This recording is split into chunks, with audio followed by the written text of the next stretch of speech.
নমস্কাৰ ষ্টুডিঅ'ত মই বৰ্ণালী স্বাগতম জনাইছো তেজাছ লাইফৰ আজি সন্ধিয়াৰ বাতৰিলৈ। বৰক্ষেত্ৰীৰ চৰাঞ্চলত চাঞ্চল্যকৰ হত্যাকাণ্ড, ভনী জোঁৱাইৰ চকাওচৰ আক্ৰমণত প্ৰাণবায়ু উৰিল জহৰুদ্দিনৰ।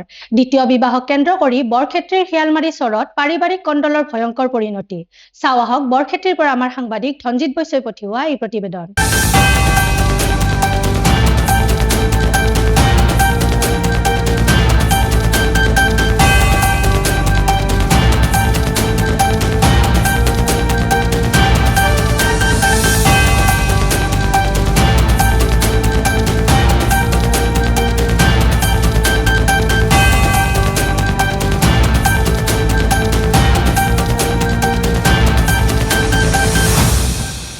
ইয়ার নাম হল আপনার জহরুদ্দিন, যিনি মারা গেছি। ইয়ার শিয়ালমারিত ঘর। যাই পেলে শুনো যে হাবিজুরে তার জহরুদ্দিনক গল কাটি দিছে, তার ভন্টির জোহাইক ভনী জোহাক। এতিয়া তাহাঁতৰ মানে হাবিজুৰে দুটা বিয়া পাচ্ছি, দুটা বিয়াৰ পাতাৰ কাৰণে দুটা তিৰি থাকলে অলপ ঝামেলা হয়, গন্ডগোল কৰে। সেইকাৰণে সি চাবা গেছি যে কিহৰ কাৰণে গন্ডগোল কৰি আছ।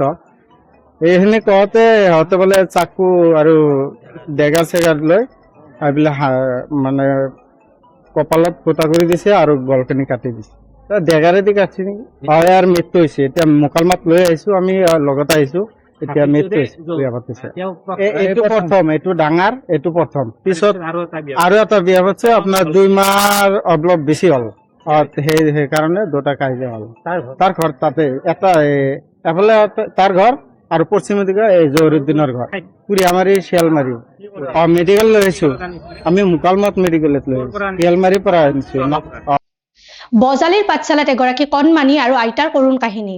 জন্মৰ 3 মাহৰ পৰা কৰ্কট ৰোগত আক্ৰান্ত স্মিতা দাস নামৰ কণমানিজনী। পিতৃ মাতৃ নথকা কণমানিজনীৰ এতিয়া একমাত্ৰ সাৰথী আইতাক। নিজৰ বুলিবলৈ পৰিয়ালটোৰ নাই এটি বাসগৃহ। আইতাকে কৰবাত কামলৈ ওলাই গলে ঘৰতে তলা লগাই থৈ যায় স্মিতাক। আইতাক নথকাৰ সময়ত জুবিন আৰু জংকীৰ গীত শুনি সময় অতিবাহিত কৰে কণমানিজনীয়ে। হাতজোৰ কৰি সকলোৰে পৰা সহায় বিচাৰিছে আইতাকগৰাকীয়ে। চাওঁ হওক পাঠশালাৰ পৰা আমাৰ সাংবাদিক প্ৰাঞ্জল দাসে পঠিওৱা এই প্ৰতিবেদন। তেজছ লাইফৰ প্ৰতিবেদনত আজি আপোনালোকক দেখুৱাবলৈ চেষ্টা কৰিছো এটা জৰাজীৰ্ণ বাসগৃহ সদৃশ, আৰু এই পৰিৱেশটোতেই এগৰাকী আইতা আৰু এগৰাকী কণমানিয়ে বাস কৰি আহিছে। আৰু এই কণমানিগৰাকীৰ খুব সৰু কালৰ পৰাই কেঞ্চাৰ ৰোগত আক্ৰান্ত হৈ আছে, আৰু তেখেতৰ কোনো ধৰণৰ পিতৃ মাতৃও নাই। আইতাকগৰাকীয়ে একমাত্ৰ সম্বল, আৰু তেখেতে আচলতে এই কণমানিগৰাকীক চিকিৎসা তথা খোৱা লোৱা সকলো ব্যৱস্থা কৰি আছে। কিন্তু যথেষ্টখিনি অসুবিধাৰ আৰ্থিকভাৱে তেখেতসকলে অসুবিধাৰ সন্মুখীন হৈ আহিছে। আৰু আইতাগৰাকীয়ে মাছ বিক্ৰী কৰি আচলতে এই ছোৱালীগৰাকীৰ খোৱা লোৱাৰ লগতে যি চিকিৎসাৰ খৰচ, সেই খৰচ উলিয়াইছে। ক'ব গ'লে আচলতে এই যিটো বাসগৃহ আপোনালোকে দেখিছে, এই বাসগৃহটো তেখেতসকলৰ নিজা নহয়, এইটো চৰকাৰী এটা আৱাসত তেখেতসকলে বসবাস কৰি আহিছে। যথেষ্টখিনি অসুবিধাৰ সন্মুখীন হৈ আহিছে। আইতাগৰাকীৰ পৰা জানিব বিচাৰিছো, এতিয়া আপোনাৰ নামটো কি? পদ্মিনী দত্ত। ছোৱালীগৰাকীৰ কি হৈছে? কেঞ্চাৰ হৈছে, সৰু 3 মাহ কেঞ্চাৰ পৰা হৈ গৈছে। সেই পৰা মই ইমান চিকিৎসা কৰি আছো, পৰৰ ঘৰত কাম কৰি কৰি। আজিলৈকে তাৰমানে তাৰ মা নাই, দেউতা নাই, কোনো এটা হেৰি নাই। সেনেকে মই ৰাখি আছো।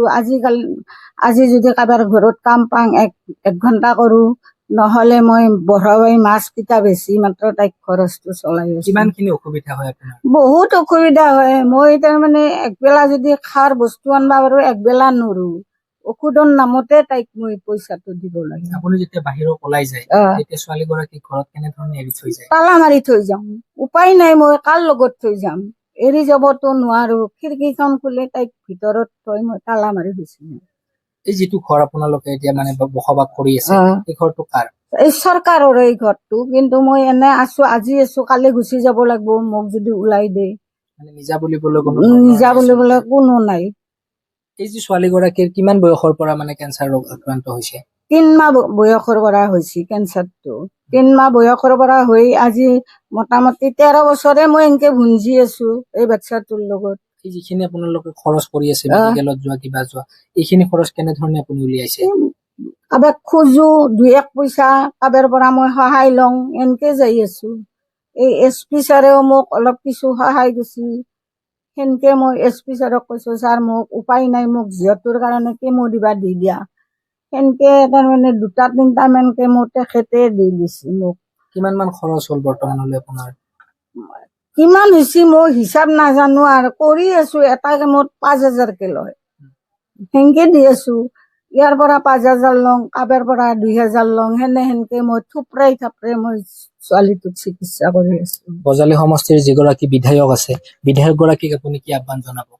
মোক পাৰিলে তেখেতে মোক অলপ সহায় কৰক, ঘৰ এটা কভাই সুবিধা পাৰি দেই যদি দিয়ক, মোৰ নহলে একদম চলিবাৰে উপায় নাই। মোৰ বাচ্ছাটো লৈ মই ক'ত যাম? আজি আছো কালি নাই। মোৰ বাচ্ছাটো যদি মোৰ কিবা এটা হৈ যায়, বাচ্ছাটোক কোনে চাব? মাছ বিক্ৰী কৰি আপুনি কিমান টকা পায়? কেতিয়াবা 200 পাং, কেতিয়াবা 100 পাং, সেনেকে চলি থাকো। সেই পইচাখিনিতে আপোনাৰ কাম হয়নে পিছে?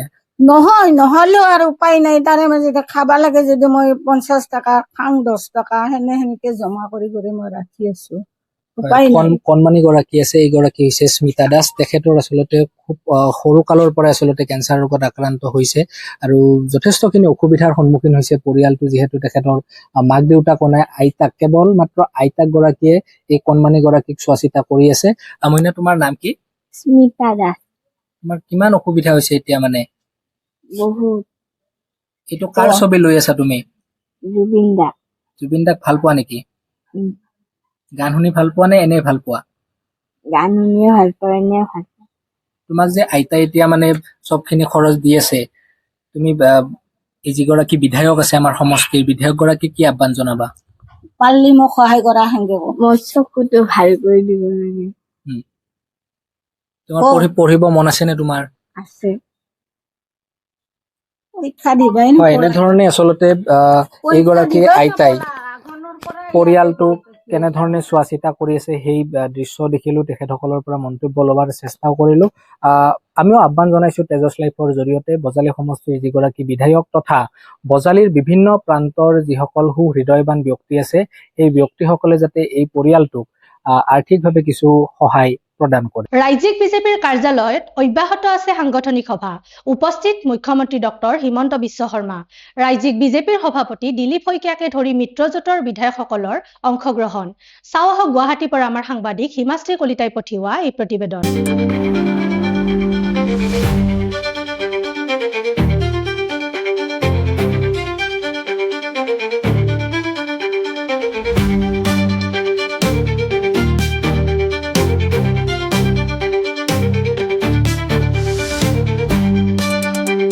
জৰাজীৰ্ণ ৰূপত শিৱসাগৰৰ ঐতিহাসিক কীৰ্তিচিহ্ন, বানত বিধ্বস্ত প্ৰায় অসমীয়াৰ ঐতিহ্য। এতিয়াও একাঠু বানপানীৰ মাজত বুৰ গৈ আছে আহোম যুগৰ গোলাঘৰৰ চৌহদ ঘনশ্যাম দৌলৰ দেৱাল। ঐতিহ্যৰ সংৰক্ষণ সংবৰ্ধনৰ কথা কোৱাৰ ৰজাঘৰৰ কিংবা ৰাজনৈতিক নেতৃত্বৰ আহৰি হ'বনে এই ঐতিহাসিক সম্পদসমূহলৈ এবাৰ চকু মেলি চোৱাৰ? চাওঁ আহক শিৱসাগৰৰ পৰা আমাৰ সাংবাদিক অৰ্পণা ভৰালে পঠিওৱা এই প্ৰতিবেদন।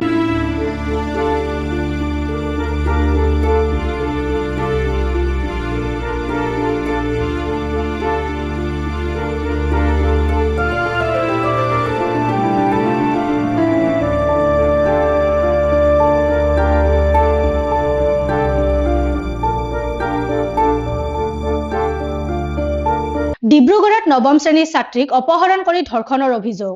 1 নং ডোমৰ দলং অঞ্চলত সংঘটিত ঘটনাক লৈ চাঞ্চল্য। ছাত্ৰীগৰাকীক ঘৰৰ পদূলিৰ পৰা মুখত সোপা দি মটৰ চাইকেলত উঠাই লৈ যায় দুজন লোকে। প্ৰায় 1 কিলোমিটাৰ নিলগত থকা পুখুৰীৰ পাৰলৈ লৈ গৈ আক্ৰমণ আৰু ধৰ্ষণ কৰাৰ অভিযোগ উত্থাপন। ঘটনাৰ পিছত কিশোৰীগৰাকীক উদ্ধাৰ কৰি চিকিৎসালয়ত ভৰ্তি কৰোৱা হয়। পৰিয়ালত এজাহাৰৰ ভিত্তিত মৰণ আৰক্ষীয়ে সমীৰণ কোচ, ৰৌনক জ্যোতি চাংমাই আৰু জয়ন্ত কোচক আটক কৰিছে। চাওঁ আহক ডিব্ৰুগড়ৰ পৰা আমাৰ সাংবাদিক শিল্পী শিখা দাসে পঠিওৱা এই প্ৰতিবেদন।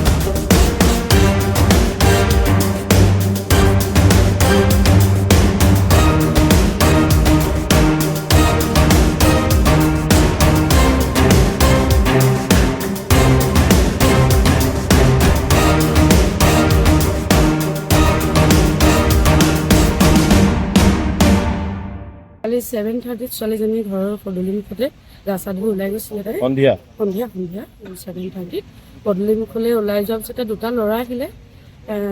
এটা ল'ৰা তাই যিহেতু চিনি পায়, দাদা বুলি মাতে, গাঁৱৰ ওচৰৰে হয়।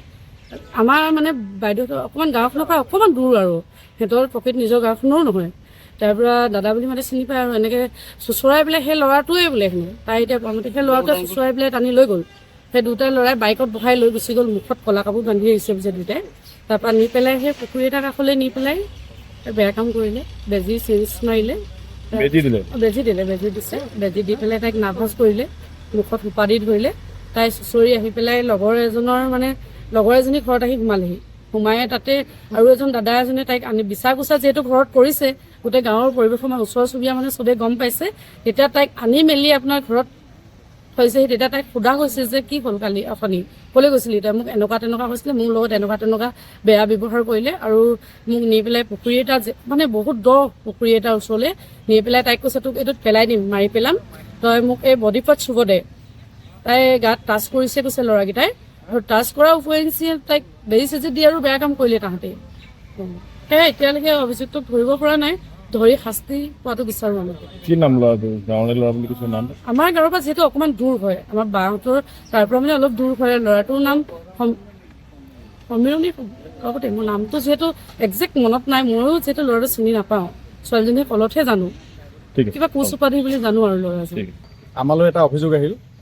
ডুমৰ দলঙৰ 1 নং ডুমৰ দলঙৰ এগৰাকী নৱম শ্ৰেণীত পঢ়ি থকা ছাত্ৰী কালি সন্ধিয়া ঘৰৰ সন্মুখৰ পৰা দুগৰাকী কম বয়সীয়া 16-17 বছৰীয়া ল'ৰাই আহি তেখেতক কিডনেপ কৰি অপহৰণ কৰি লৈ গৈ গাঁৱৰে ঘৰৰ পৰা 1 কিলোমিটাৰমান নিলগত এটা পুখুৰীৰ পাৰত ৰেপ কৰিলে বুলি, মানে ধৰ্ষণ কৰিলে বুলি তেখেতলোকৰ ঘৰৰ পিতৃ মাতৃ, পৰিয়াল আৰু ছাত্ৰীগৰাকীয়ে অভিযোগ কৰিছে। গতিকে আমি এনেধৰণৰ কাৰু কাণ্ডক আমি কঠোৰ ভাষাৰে মৰাণ আঞ্চলিক ছাত্ৰ সন্থাই আমি গৰিহণা প্ৰদান কৰিছোঁ। এই পাখণ্ডকেইটাক এগৰাকী ছাত্ৰীক তেনেধৰণে অপহৰণ কৰি ধৰ্ষণ কৰিবলৈ সাহস কৰা এই পাখণ্ডকেইটাক মৰাণ আঞ্চলিক ছাত্ৰ সন্থাই কঠোৰতকৈ কঠোৰ শাস্তি প্ৰদান কৰিবৰ কাৰণে আমি দাবী জনাইছোঁ। আমি জনামতে তেখেত এই দুইটা পাখণ্ডই কিবা বেজী দিছিলে ছোৱালীজনীক। তেখেতলোকে তেনেধৰণে বুলি কৈছে। এতিয়া সম্পূৰ্ণ আমি এতিয়া বৰ্তমান থানাত আছে বিষয়টো, গতিকে এক উচিত তদন্ত কৰি পাখণ্ডকেইটাক যদি যেনেধৰণে যিয়ে নহওক, বেজী দিয়ে হওক বা বেজী নিদিয়াকৈ হওক, যেনেকৈ হওক, মুঠতে কঠোৰতকৈ কঠোৰ এই পাখণ্ডকেইটাৰ কঠোৰতকৈ কঠোৰ শাস্তি হ'ব লাগিব। এগৰাকী ছাত্ৰী বুলিয়ে, কেৱল ছাত্ৰী বুলিয়ে নহয়, ধৰ্ষণ কাণ্ডৰ লগত জড়িত প্ৰতিগৰাকী এনেকুৱা দোষীক কঠোৰতকৈ কঠোৰ শাস্তি দিয়াটো আমি ছাত্ৰ সন্থাই কামনা কৰোঁ। সকলোৱে আমি কামনা কৰি আমি দাবী জনাইছোঁ যে এই পাখণ্ডকেইটা কোনো কাৰণে যাতে হাৰি নাযায়, তাৰ কাৰণে আৰক্ষী প্ৰশাসনক হওক, অসম চৰকাৰক হওক আমি ব্যৱস্থা গ্ৰহণ কৰিবৰ কাৰণে আৰু কঠোৰ শাস্তি প্ৰদান কৰিবৰ কাৰণে আমি দাবী জনাইছোঁ। বজালিৰ সৰুপেটাৰ বাটুৱাত ৰাজহুৱা সভা। বাটুৱাত ৰেল সুৰংগৰ দাবীত এই সভা। বাটুৱা ৰেল সুৰক্ষা সমিতিৰ উদ্যোগত অনুষ্ঠিত হয় সভাখন। সভাত অসম ৰেল যাত্ৰী সন্থাৰ সাংগঠনিক সম্পাদক দক্ষ কলিতাৰ অংশগ্ৰহণ। চাওঁ আহক সৰুপেটাৰ পৰা আমাৰ কণ্টেণ্ট এডিটৰ সঞ্জীৱ দাসৰ এই প্ৰতিবেদন।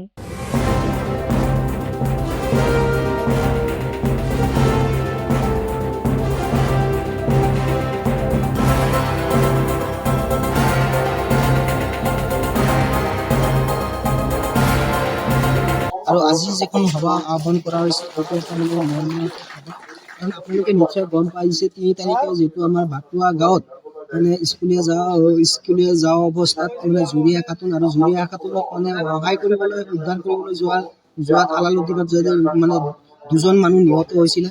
সেই সম্পৰ্ক লৈ আমি আমাৰ সেইদিনাখন আমাৰ ট্ৰেইনৰ ওপৰত কৰা হৈছিলে আৰু ট্ৰেইনৰ বিষয়বাবীয়া বা ট্ৰেইন বিভাগৰ RPF SP আমাক মানে কথা দিছিলে আমাৰ ইয়াতে বাটুৱাবাসী বা বৃহত্তম অঞ্চলৰ বাসী যাতায়াতৰ কাৰণে সুবিধা কৰি দিয়াৰ এটা আশ্বাস দিছিলে। আৰু সেই আশ্বাস দিয়াৰ পিছৰ পৰা আমি 3 তাৰিখে সীমিত হৈছে। তাৰপিছত সমগ্ৰ ৰাইজ লৈ আমি এখন সভা বহিছিলোঁ আৰু সেই সভাৰ উদ্যোগত আমাৰ ৰেল যাত্ৰী সন্থা এটা সন্থা গঠন কৰিছিলে আৰু সেই সন্থাৰ আদি কৰি আমি আমাৰ কিছুমান মানে বিশিষ্ট ব্যক্তিৰ লগত আলাপ আলোচনা কৰি আৰু বৃহত্তম সমাজখনৰ লগত আলাপ আলোচনা কৰি আমি মানে আজি এখন সভা আহ্বান কৰা হৈছে। অনাগত দিনত যাতে বাটুৱাবাসী ৰাইজে মানে যিটো যাতায়াতৰ অসুবিধা হৈছে আৰু সেই অসুবিধাটো দূৰ কৰাৰ কাৰণে আমি ৰেল ডিপাৰ্টমেণ্ট তথা আমি চৰকাৰক কেনেকৈ আমি বাধ্য কৰাব পাৰোঁ, কাৰণ আমাৰ ৰেলগেট, আমাৰ ৰাস্তা, আমাৰ মাটি আৰু আমাৰ প্ৰাপ্যৰ পৰা দীৰ্ঘদিন ধৰি চৰকাৰে আমি বঞ্চিত কৰি দিছে। আৰু সেই আমাৰ প্ৰাপ্য মানে ন্যায্য দাবী কৰাৰ কাৰণে আজি আমাৰ এই সভাখন আহ্বান কৰা হৈছে। হয়তো দুৰ্ভাগ্য বিষয়, এই বাটুৱা ষ্টেচনটোত অন্তত আমাৰ 10খন ঘৰ মানুহ ইপাৰ সিপাৰ সদায় কৰি থাকে, স্কুলৰ ছাত্ৰ ছাত্ৰী। এই ৰেল বহুদিন ৰেলক ক'লে যে এতিয়া এখন গেট দিয়ক, ঠিক আছে, তেওঁলোকে অপেন গেট নিদিয়ে, ৰেলৱে এতিয়া বৰ্তমান অপেন গেট নিদিয়ে, আমি শুনি লৈছোঁ। কিন্তু যিহেতু অসমৰ বাহিৰত প্ৰত্যেক জাগাই অন্তত তেওঁলোকে 50 মিটাৰ মূৰে মূৰে IUB দিছে। আমাৰ ইয়াত অন্তত গুৱাহাটীৰ পৰা নামনি একদম বেংগললৈকে কোনো এখন IUB নাই। ইয়াতে IUB তেওঁলোকে কিয় নিদিয়ে, কাৰণটো কি আমি বুজি পোৱা নাই। ইয়াত 3 আগষ্টত আমি দুৰ্ভাগ্যবশতঃ আমি আমাৰ মাজৰ পৰা আৰু এজন ছাত্ৰ আমি হাৰাইছোঁ। আৰু নামৰ মানে ল'ৰা হৈছে, 2জন হাৰিছোঁ। তাৰ কেইদিনমান আগতে ৰমীলা খাতুন বুলি এজন তিৰোতা এজন তাতে হৈছে, আছে গোটেই দিন ধৰি আছে। এই সভাখন মানে এক প্ৰতিবাদী আৰু এক আমি দাবী, পৰৱৰ্তী পৰ্যায়ত আমি কি কৰিম, দাবী সন্মিলিত এখন সভা। আমি কৈছোঁ আজি যে ৰেলক ইয়াৰ পিছত পৰা পত্ৰ লৈ DRM আমি অৱগত কৰিম। আৰু ইয়াতে ইমান বছৰ বঞ্চিত কৰিল, কাৰণ এই মাটি আমাৰ মাটি। আজি মই নিদিলেও মোৰ জেঠাই দিছে, মই নিদিলেও তেওঁ পুৰাই দিছে। আজি জমিয়া খাতুন মৰিছে, জুৰিয়া খাতুন মৰিছে, তেওঁলোকৰ কথা পুৰাবৰ মানুহ আছে। আমাৰ মাটি ৰেল আছে, আমি সদায় বঞ্চিত হৈ থাকিম, এইটোতো হ'ব নাই। আৰু অসমৰ কাৰণে এইটো অকলকে মাটি আছে, কাৰণ আমি বেংগলত আজি সিদিনা আজি এখন ৰেল সাংগঠনিক সম্পাদক হৈছোঁ। বেংগলত মই বহুত কেইখন ৰেলৱে মিটিঙত আমি আমাৰ অসম ৰেলৱে গৈছিলোঁ, আমি তাত চাই আহিছোঁ। তাত একদম 50 মিটাৰ মূৰে মূৰে আপোনাৰ IUB আছে, গোটেই সুবিধা আছে, কিন্তু আমি অসমত কি পাইছোঁ। গতিকে মই এই কথাটো স্পষ্টভাৱে কৈছোঁ যে সৰুপেটাৰ দৰে এটা ষ্টেচন, আজি কেইদিনমান আগত আমি কেইখনমান ট্ৰেইন পাবলৈ সক্ষম হৈছোঁ। ষ্টেচনৰ একেবাৰে অন্তৰ্গত বাটুৱা, তাত 10খন গাঁও মানে তাৰ মাজেদি আলোচনা কৰোঁ। আমি ৰেলক নিৰ্দিষ্ট এটা সময় কৈছোঁ যে 2 মাহৰ ভিতৰত তেওঁলোকে কি কৰিব।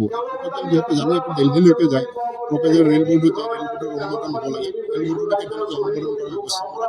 অন্যথা আমি আজি আমাৰ এটা সিদ্ধান্ত হৈছে যে 2 ঘণ্টা ধৰি সৰুপেটা ৰেল ষ্টেচন এটা অৱস্থান গ্ৰহণ কৰিব, ৰাইজে 2 ঘণ্টা অৱস্থান। আৰু ইয়াৰ পিছতো যদি ৰেলে আমাক কোনো কাৰণতে মানে প্ৰত্যেক বাৰে মানুহখিনি হত্যা কৰাৰ কাৰণে তেওঁলোকে মানে হত্যা কৰা হৈছে, যে এই কথাটো যদি তেওঁলোকে নলয় কোনো কাৰণ, তেতিয়াহ'লে শান্তিপূৰ্ণভাৱে আমি বুজাই দিওঁ যে আমাৰ এইটো নাট্য। আজিলৈ সন্ধিয়াৰ বাতৰি ইমানেই। আপোনালোকে চাই থাকিব তেজছ লাইভ 24/7।